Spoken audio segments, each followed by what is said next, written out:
अस्सलामुअलैकुम दोस्तों, अगर आप भी गर्मी में कोई ऐसा डिज़र्ट ढूंढ रहे हैं जो ठंडा भी हो, क्रीमी भी हो और हर उम्र के लोगों को पसंद आए, तो आज की रेसिपी आपके लिए है। आज हम बनाने जा रहे हैं क्रीमी सागू कस्टर्ड डिज़र्ट। यकीन करें, ये इतना मज़ेदार बनता है कि एक बार बनाने के बाद घर वाले बार बार इसी की फरमाइश करेंगे।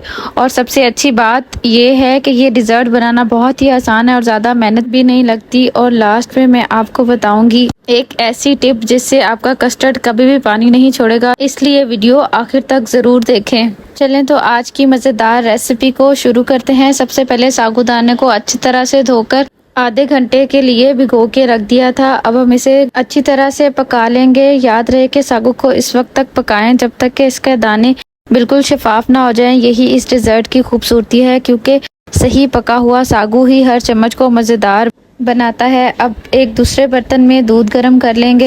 जब दूध अच्छी तरह बॉईल हो जाए तो इसमें कस्टर्ड ऐड कर देंगे। यहाँ पे 2 चम्मच मैंने वनीला कस्टर्ड लिया है।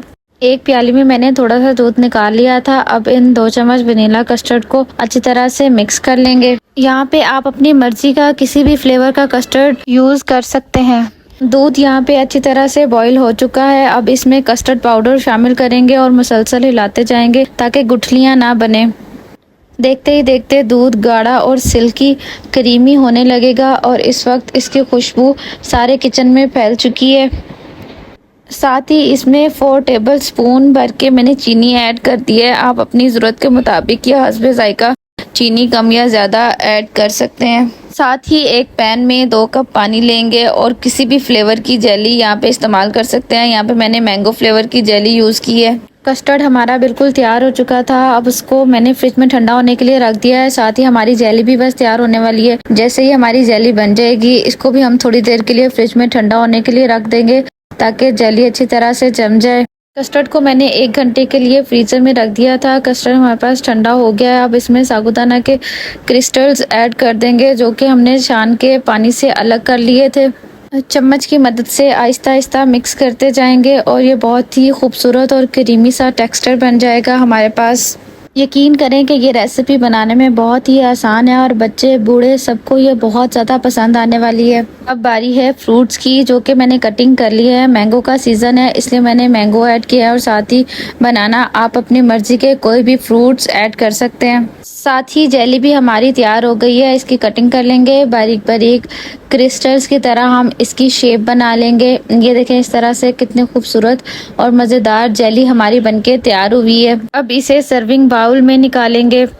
यहाँ पे सबसे पहले मैंने बाउल में कस्टर्ड ऐड किया है। साथ ही इसमें फ्रूट्स ऐड कर देंगे और हाफ जेली ऐड करके कस्टर्ड की लेयर्स बना लेंगे।